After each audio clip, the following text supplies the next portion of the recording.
Welcome to Shiva tutorial. Friends, నిన్న నేను ఒక వీడియో చేయడం జరిగింది. అదేంటిదంటే లాస్ట్ టైం ప్రిపేర్ అయ్యే అభ్యర్థులు వాళ్ళకి సంబంధించి ఒక టైం టేబుల్ అనేది ఇస్తానని చెప్పాను. అదేవిధంగా నా దగ్గర ఉన్న బుక్స్ కానీ నా దగ్గర నాకు దొరికిన సోర్సెస్ ప్రకారం పీడిఎఫ్లు కానీ ప్రొవైడ్ చేయడం జరుగుతుంది. తొందరలోనే జరుగుతుంది అది. అయితే ఈ టైం టేబుల్ విషయానికి వస్తే నేను ఇక్కడ మీతో కొన్ని విషయాలు చెప్తాను. జాగ్రత్తగా గమనించండి. ఒక పర్టిక్యులర్ ప్లాన్ కనుక ఉంటే మీరు ఖచ్చితంగా ఈ జాబ్ అనేది వస్తుంది. అయితే ఈ వీడియోని 100 మంది చూస్తే ఆ 100 మందిలో బహుశా ఒక 30 to 40% మాత్రమే దాన్ని పాటిస్తారు అని నేను అనుకుంటున్నాను. ఎందుకనంటే మనం ఏదైనా ఒక విషయాన్ని చెప్పడం చాలా ఈజీ.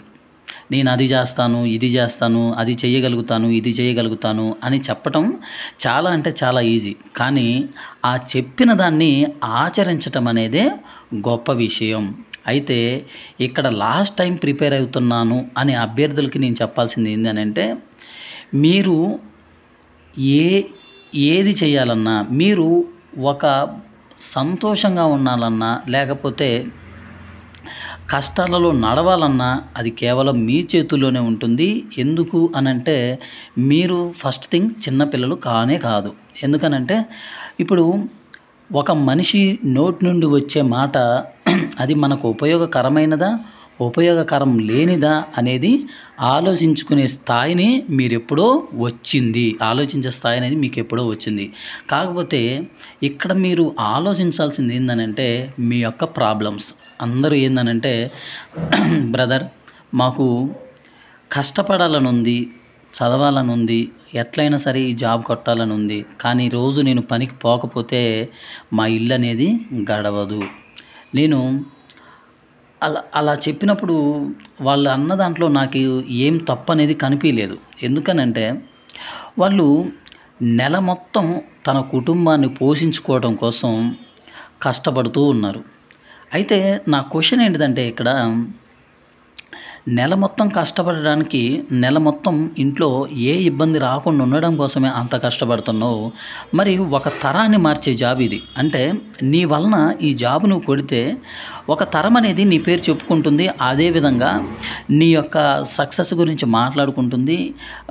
నీ ఫ్యామిలీ, నీ రిలేటివ్స్ అందరూ కూడా దీనివలన కొంచెం అంటే హ్యాపీగా ఉంటారు. అంటే వాళ్ళకు ఒక మంచి రూట్ని, మంచి మార్గాన్ని ఏర్పరుస్తున్నావు. మరి దానికే నువ్వు అంత ప్రిపేర్ అయితే మరి ఒక తరాన్ని మార్చేదానికి నువ్వెంత ప్రిపేర్ అవుతున్నావు అనేదే నా యొక్క క్వశ్చన్. కాబట్టి ఈ వీడియో చూస్తున్న అభ్యర్థులు ఇదే మా లాస్ట్ అటెంప్ట్. ఇంకా ఈ ఎగ్జామ్ తర్వాత నేను ఇంకా మరలా రాయడానికి పాసిబుల్ లేదు అనుకునే వాళ్ళు ఖచ్చితంగా చెప్తున్నాను, ప్రాణం పోయినా పర్లేదు అన్నట్టు చదవండి. నా ప్రాణం పోయినా పర్లేదు అనే విధంగా చదవండి. ఎందుకు అనంటే ఈరోజు మీకు అర్థం కాకపోవచ్చు. బహుశా ఇప్పుడు మీరు ఎంత కష్టపడేది 4 నెలల తర్వాత మిమ్మల్ని ప్రశాంతంగా ఉంచుతుంది. 4 నెలల తర్వాత ఏమవుతుందనంటే నేను ఎంత కష్టపడ్డాను, నాకు ఏ లాభం రాలేదు అనే భావన మాత్రం ఉండదు. ఎందుకంటే 4 నెలల తర్వాత ఎప్పుడైతే మీరు ఎగ్జామ్ హాల్లో నుంచి బయటికి అడుగు పెడతారో అప్పుడు ఒక ధైర్యం అనేది వస్తుంది. నాకు జాబ్ వస్తుంది అనే ఒక ధైర్యం వస్తుంది. అంతేగాని బ్రదర్ నాకు ఇబ్బందిగా ఉంది, అవును ఇబ్బందిగా ఉంది, నాకు తెలుసు. చాలామంది పనికి వెళ్తేనే ఇంట్లో గడుస్తుంది. కాబట్టి కొంచెం అర్థం చేసుకోండి. నేను ఏం చెప్తున్నానో జాగ్రత్తగా అబ్జర్వ్ చేయండి. ఏంటిది ఇప్పుడు మీరు దాని మీద ఎక్కువ కాన్సన్ట్రేషన్ పెట్టడం వలన కొంచెం ఇబ్బంది రావచ్చు. మీ ప్రిపరేషన్లో కొంచెం లోటుపాట్లు అనేవి రావచ్చు. కొంచెం ఆలోచించండి. ఖచ్చితంగా మీరు ఈ జాబ్ అనేది మీకు అవసరం. 22 సంవత్సరాలు, 25 సంవత్సరాలు వాళ్ళకి బహుశా నెక్స్ట్ టైం రాసుకోవడానికి అవకాశం ఉంది. కానీ మీకు అవకాశం లేదు ఫ్రెండ్స్. మీరు కొంచెం జాగ్రత్తగా అబ్జర్వ్ చేయండి. ఏంటిది నా బ్రతుకేంది, ఈ జాబ్ రాకపోతే నా బ్రతుకేంది, ఈ జాబ్ రాకపోతే నేను ఎలా బతకగలను, నా ఫ్యామిలీ ఏంటిది. ఇప్పుడు పెద్ద ఆస్తులు ఉన్న వాళ్ళ గురించి నేను మాట్లాడట్లేదు. ఎందుకంటే వాళ్ళు జాబ్ రాకపోయినా సరే ఏదో ఒక బిజినెస్ పెట్టుకొని వెళ్ళిపోతారు. మధ్యతరగతి లోయర్ క్లాస్ వాళ్ళ గురించి నేను ఆలోచిస్తుంది ఇప్పుడు. ఎందుకనంటే మీరేం చేయగలుగుతారు? ఏదైనా సడన్‌గా ఒక పెద్ద ఇన్సిడెంట్ అనేది జరిగింది. మన కుటుంబంలో గానీ, మనకి కానీ, లేకపోతే మన ఫ్యామిలీ మెంబర్స్‌కి గానీ. మనం ఆ టైంలో ఏమవుతామంటే నిస్సహాయ స్థితిలోకెళ్ళిపోతాం. నేను ఉన్నాను గానీ ఒక నిర్జీవం. నా వలన ఏ ఉపయోగం లేదని ఒక గిల్టీనెస్‌గా ఫీల్ అవుతాం. కాబట్టి ఏదేమైనా సరే కష్టపడండి. ఆ విధంగా కష్టపడడానికి నా సాయంగా నేను ఏది చేయమన్నా మీకోసం చేస్తాను. ఇంకా మీకు ఏమైనా డౌట్స్ ఉన్నా సరే నేను చాలామందితో మాట్లాడుతున్నాను. నిన్న ఆ వీడియో పెట్టిన తర్వాత చాలామంది బ్రదర్ ఇదే నా లాస్ట్ అటెంప్ట్, ఇదే నా లాస్ట్ అటెంప్ట్, ఇదే నా లాస్ట్ అటెంప్ట్ ఎంతోమంది నాకు మెసేజ్‌లు గానీ, కాల్స్ గానీ చేశారు.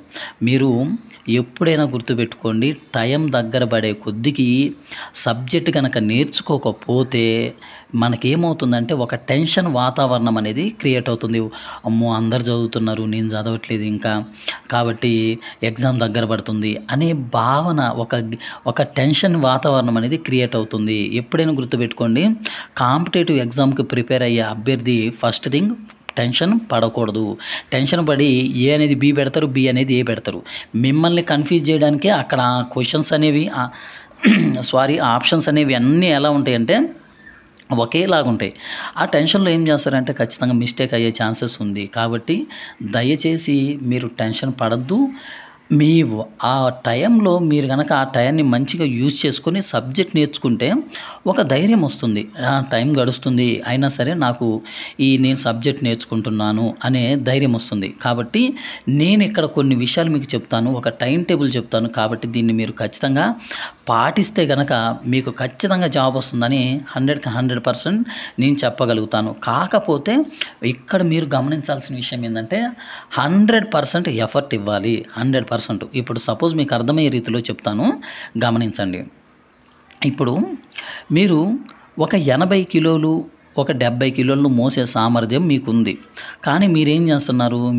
మీకున్న బద్ధకాన్ని బట్టి, మీకున్న నిర్లక్ష్యాన్ని బట్టి నేను 50 కేజీలు మోస్తాను, నేను ఇంత మొయ్యలేను, తర్వాత మొయ్యలేను.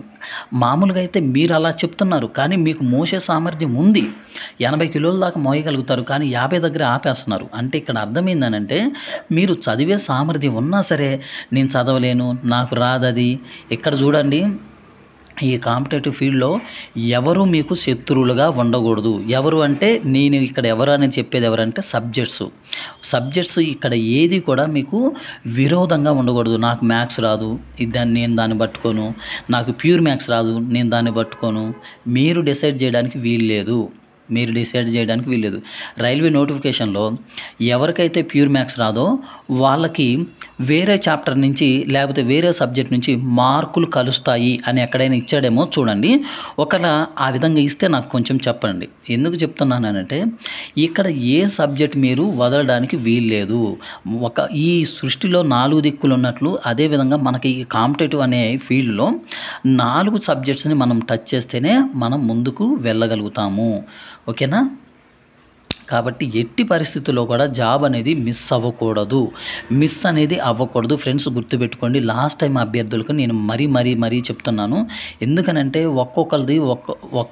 ఒక్కొక్కరి జీవితాన్ని కనుక టచ్ చేస్తే కొన్ని విషాదమైన గాథలు వాళ్ళవి. చాలా బాధ అనిపిస్తుంది. వాళ్ళ కోసం ఏదో ఒకటి చేయాలనిపిస్తుంది. కానీ మీరే కదా చదవాల్సింది. నేను ఎంత బాధపడినా, నేను ఎంత ఆలోచించినా నేను కాదు కదా చదవాల్సింది, మీరే కదా. అంటే మీ చేతుల్లో ఉన్నప్పుడు మీరు చెయ్యండి. అంతేగాని అస్సలు అనవసరమైన వీడియోలు, ఆ కట్ ఆఫ్లు, ఆ మ్యూచువల్ ట్రాన్స్ఫర్లు, ఈ మొత్తం మీకు సోది అవి మొత్తం పట్టుకోకండి. కోర్టు కేసులు, ఆ కేసులు, మీరు ఒకవేళ లాయర్ అయితే దాని గురించి నేను ఏం మాట్లాడాలి, జడ్జి ముందు ఏం మాట్లాడాలి అని ఆలోచించాలి.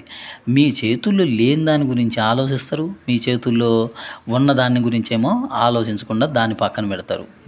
నాకు కొంతమంది అభ్యర్థులు ఫోన్ చేసి కోర్టు కేసు అయింది, ఇలా అయిందంట కదా బ్రదర్, అలాంటి ఎందుకు అది? ఇప్పుడు నీ చేతుల్లో ఉన్నది మనం ఆలోచిస్తే ఒక రకంగానే, మన చేతుల్లో లేనిది ఎందుకు? సరే, వీడియో లెంత్ ఎక్కువ అవుతుంది, నేను చెప్తాను చూడండి. ఇక్కడ నేను కొన్ని మీకు ఖచ్చితంగా వీటిని పాటిస్తే జాబ్ వస్తుంది. కాబట్టి ఖచ్చితంగా వీటిని పాటించడానికి ట్రై చేయండి. కొంచెం కష్టమే, చెయ్యి ఊడిపోయినా పర్లేదు, మాత్రం జాబ్ కొట్టాలి. రాసి మీ చెయ్యి వాసినా పర్లేదు, వాస్తే జెండు బాంబు పెట్టుకుంటే తగ్గిపోతుంది, అది పక్కన పెట్టేయండి. మీరు మాత్రం జాబ్ కొట్టండి. చెప్తాను వినండి. ఫస్ట్ మార్నింగ్ లేచిన తర్వాత మీ ఒక్కొక్కరికి ఒక్కొక్క పనులు ఉంటాయి. మీకున్న టైంలో ఖచ్చితంగా మీరు ఫస్ట్ చేయాల్సిన పని ఏంటంటే టేబుల్స్ 11-19 జార్ కానించి 19-19 జార్ వరకు రాయాలి. కుదిరితే రోజు రాయండి, లేకపోతే 2 డేస్కి ఒకసారి రాయండి, 2 రోజులకు ఒకసారి రాయండి. ఓకేనా? అదేవిధంగా స్క్వేర్లు, క్యూబులు ఇవి కూడా 2 రోజులకు ఒకసారి రాయడానికి ట్రై చేయండి, లేకపోతే రోజు రాయడానికైనా ట్రై చేయండి. మహా అయితే ఇక్కడికి వచ్చేసరికి మీకు ఒక 20 నిమిషాలు పడుతుంది. 20 నిమిషాలు లేదు, ఒక 30 నిమిషాలు అనుకుందాం. 30 నిమిషాల టైం అనేది ఇక్కడ మీకు అవసరం అవుతుంది. ఓకేనా? దాన్ని పక్కన పెట్టండి. ఇది ఎందుకు ఉపయోగపడుతుంది అని అంటే, మనం క్యాలిక్యులేషన్లో తిరణాల్లో తప్పిపోయిన పిల్లోళ్ళలాగా ఆ ప్రాబ్లాన్ని చూసి అటు ఇటు చూడొద్దు. అక్కడ ఆ ప్రాబ్లం రాగానే ఇక్కడ ఏముంది, ఇక్కడ దెయ్యాలు ఉన్నాయా భూతాలు ఉన్నాయని చూడొద్దు.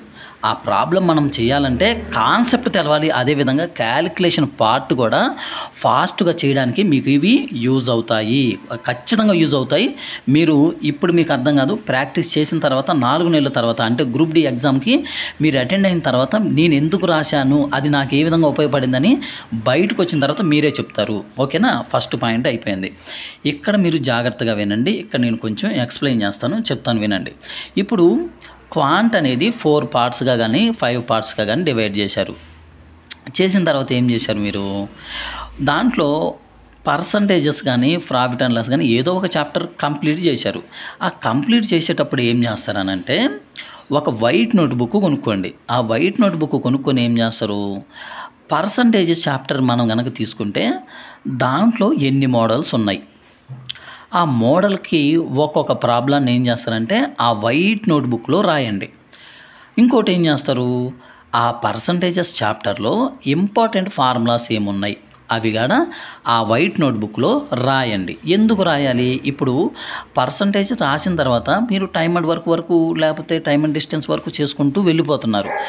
మీరు అక్కడికి వెళ్ళి ఈ పర్సంటేజెస్ని మర్చిపోకూడదు. ఎందుకనంటే క్వాంట్ అనేది రివిజన్ చేయడానికి చాలా టైం పడుతుంది.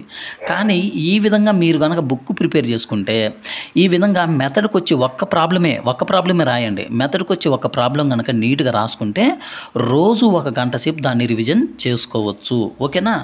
ఇంపార్టెంట్ మోడల్ దగ్గర ఏమవుతారు, ఒక 5 నిమిషాలు ఆగండి. ఇంపార్టెంట్ మోడల్ దగ్గర ఇప్పుడు ఇంపార్టెంట్ పర్సన్ వస్తే ఏం చేస్తారు, ఒక 5 నిమిషాలు కలిసి మాట్లాడినట్టు ఆ ఇంపార్టెంట్ మోడల్ దగ్గర ఒక 5 నిమిషాలు ఆగి దాన్ని చూసుకొని వెళ్ళండి. ఓకేనా? ఇక్కడ ప్రతి క్వాంట్ చాప్టర్ అయిన తర్వాత కంప్లీట్గా అయిపోతుంది కదా, నేను కంప్లీట్ చేశాను అని అనుకున్న తర్వాత దానికి సంబంధించిన ఫార్ములాసు మెథడ్స్ కూడా మీరు రాయాలి. ఒక బుక్ అనేది ప్రిపేర్ చేసుకోవాలి. ఓకేనా? మీకున్న టైంలో మీరు ప్రతిరోజు, ఎందుకంటే పర్టికులర్గా ఈ టైం నుంచి ఈ టైం అని చెప్పడానికి వీల్లేదు. ఎందుకనంటే ఒక్కొక్కరిది ఒక్కొక్క టైమింగు. ఓకేనా? ఖచ్చితంగా 3 గంటలు, ఖచ్చితంగా దాంట్లో తగ్గడానికి ఏం లేదు. ఇంకా నేను తగ్గించినా సరే మీకే ఇబ్బంది అవుతుంది, అది అందుకని నేను తగ్గలేదు. ఖచ్చితంగా 3 గంటలు ఏం చేయాలంటే మ్యాథ్స్ ప్రిపేర్ అవ్వాలి ఖచ్చితంగా. అది ఏ చాప్టరు ఏందనేది ప్లానింగ్ ఉంటుంది కదా మీకు. ఫస్ట్ పార్ట్స్ వైజ్గా డివైడ్ చేసుకున్నారు కదా, ఆ విధంగా వెళ్ళండి. దాని తర్వాత రీజనింగ్ కూడా 3 గంటలు ప్రిపేర్ అవ్వండి. అయితే సైన్స్ కూడా 3 గంటలు ప్రిపేర్ అవ్వండి. దాంట్లో ఫిజిక్సు, బయో అండ్ కెమిస్ట్రీ వీటి మీద మీ యొక్క అవగాహన బట్టి డిసైడ్ చేసుకోండి. ఎందుకంటే కొంతమంది కెమిస్ట్రీ మీద కొంచెం అవగాహన ఉంటుంది, ఫిజిక్స్ మీద కొంతమందికి అవగాహన ఉంటుంది, అలా ఉంటుంది కదా. ఓకే, నెక్స్ట్ వచ్చేసి current affairs and general awareness రోజుకి 1 గంటన్నర వరకు చదవండి. 1 గంటన్నర వరకు చదవండి. కరెంట్ అఫైర్స్ కూడా ఎలా పడితే అలా ప్రిపేర్ అవ్వకండి, ఒక నీట్గా ప్రిపేర్ అవ్వండి. డెప్త్కి వెళ్ళకండి. మీ దగ్గర ఉన్న బుక్నే తీసుకోండి. ఆ బుక్ని తీసుకొని నీట్గా, అంటే డెప్త్ వెళ్ళకుండా ఒక పర్టికులర్ వేలో వెళ్ళండి. అయితే లాస్ట్ది ఏంటంటే 1 గంట ఏం చేస్తారంటే ఈ రోజు వరకు నేను ఏమేం చేశాను, ఏ చాప్టర్స్ నేర్చుకున్నాను అని ఇలా పేపర్స్ తిరిగేస్తాం కదా, ఇలా పేపర్స్ ఆ విధంగా తిరగేసుకుంటూ వెళ్ళండి. అంతేగాని ఒక పేపర్ దగ్గర 5 నిమిషాలు 6 నిమిషాలు అట్లా ఆకండి. చూడండి, జస్ట్ చూడండి. ఎందుకంటే ఈరోజు నేను ఏం ప్రిపేర్ అయ్యాను అనేది మీకు అర్థమవుతుంది. తర్వాత కుదిరితే ఒక మార్క్స్ ఎగ్జామ్ రాయండి. ఇది అంత మ్యాండేటరీ కాదు. ఎందుకనంటే ఇప్పుడు కొంతమంది ఎగ్జామ్ రాస్తారు, దాంట్లో తక్కువ మార్కులు వచ్చాయనుకోండి, ఏం చేస్తారంటే డిసప్పాయింట్మెంట్ అవుతారు. కాబట్టి అది మీ చేతుల్లో ఉంటుంది. రాస్తే రాయండి, లేకపోతే సబ్జెక్ట్ మొత్తం నేర్చుకున్న తర్వాత రాస్తాను అన్నా సరే పర్లేదు. ఈ విధంగా మీరు టైం టేబుల్ వేసుకుంటే ఖచ్చితంగా గ్రూప్ డి 2025 సెలక్షన్ లిస్ట్ వచ్చింది అని మీకు వినపడగానే నా పేరు ఖచ్చితంగా ఉంటుందనే ధైర్యం వస్తుంది. లేకపోతే కొంచెం మనం టెన్షన్ పడటం కానీ, అంటే మీ పేరు ఉంటుంది లిస్టులో, మీ పేరు అనేది ఖచ్చితంగా ఉంటుంది. ఎందుకు అనంటే ఈ లాస్ట్ టైం అభ్యర్థుల కోసం ఇప్పుడు మీకు ఏదైనా డౌట్ ఉన్నా సరే, లేకపోతే బ్రదర్ మీ దగ్గర ఏమైనా పీడిఎఫ్లు ఉంటే మీకు ఈ పలానా చాప్టర్కి కానీ పలానా సబ్జెక్టుకి సంబంధించిన పీడిఎఫ్లు కనుక కావాలి అనుకుంటే నాకు మెసేజ్ చేయండి. నాకున్న సోర్సెస్ ప్రకారం అవి మొత్తం మీకు అందజేస్తాను. ప్రిపేర్ అవ్వండి. ప్రిపేర్ అవ్వటం కన్నా పెద్దది అంతకన్నా వేరేది ఏం లేదు. కాబట్టి ఖచ్చితంగా ప్రిపేర్ అవ్వండి. ఓకేనా? టయాన్ని మాత్రం అసలు వేస్ట్ చేసుకోకండి. ఎందుకనంటే టైం అనేది చాలా, ఇప్పుడు మీరేందనంటే ఖచ్చితంగా జాబ్ కొట్టాలి. వేరే పర్సన్స్తో పోల్చుకుంటే వాళ్ళకి నెక్స్ట్ టైం అయినా రావచ్చేమో, కానీ మీకు ఈ టైం రావాలి. కాబట్టి ఒక పర్టికులర్ వేలో వెళ్తే అది సాధ్యమే, అసాధ్యం అనేది కాదు. ఓకేనా? ఇంకా వీడియో లెంత్ ఎక్కువ అవుతుంది కాబట్టి ఇంకా ఏమైనా డౌట్స్ ఉంటే నాకు మెసేజ్ కానీ కాల్ కానీ చేయండి. నేను మీతో మాట్లాడతాను. మీకు ఏమైనా అవసరం ఉంటే కూడా నేను అవి నా దగ్గర ఉన్న సోర్సెస్ ప్రకారం మీకు పంపిస్తాను. ఓకేనా ఫ్రెండ్స్? ఇది మొత్తము మీరు జాబ్ కొట్టాలనే. ఇప్పుడు నేనెంత ఆలోచిస్తున్నారు, మీ గురించి నేనెంత ఆలోచిస్తుంటే మీ గురించి మీరు ఇంకా ఎక్కువ ఆలోచించాలి. కాబట్టి అది మీ గురించే కాదు, మీ ఫ్యామిలీ గురించి కాదు. కాబట్టి ఖచ్చితంగా ముందు అడిగేయండి. ఇప్పుడు అడిగేయకపోతే తర్వాత అడిగేద్దామన్నా సరే వయసు ఉండదు. కాబట్టి దయచేసి వినండి, గమనించుకోండి. ఏదైనా సరే మీ చేతుల్లోనే ఉంది. ఓకేనా? నేను మార్గం మాత్రమే చూపిస్తాను. దాంట్లో పడ్డా మీరే లేవాలి, ముళ్ళు గుచ్చుకున్నా సరే మీరే తీసుకోవాలి, ప్రతిదీ మీరే చేయాలి. మార్గం మాత్రమే నేను చూపిస్తాను. ఇలా వెళ్ళండి, నేను చేయాల్సిన దాన్ని చేస్తాను. అక్కడ వెళ్ళేది మాత్రం మీరే వెళ్ళాలి, మీరే ఎగ్జామ్ రాయాలి. అక్కడ నేను ఉండను కదా ఎగ్జామ్లో, నేను పక్కనుండి ఈ క్వశ్చన్ ఎలా చేయి, ఈ క్వశ్చన్ ఎలా చేయి అని నేను చెప్పలేను కదా.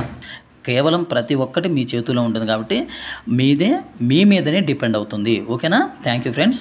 ఇంకా ఏమైనా డౌట్ ఉంటే నాకు కాల్ కానీ మెసేజ్ కానీ చేయండి. ఇంకా ఎవరైనా మన ఛానల్ సబ్స్క్రైబ్ చేసుకోకపోతే సబ్స్క్రైబ్ చేసుకోండి. చాలామంది చూస్తున్నారు కానీ లైక్ చేయట్లేదు. కుదిరితే లైక్ చేయండి. మీకు నా కంటెంట్ నచ్చితే లైక్ చేయండి. ఓకేనా?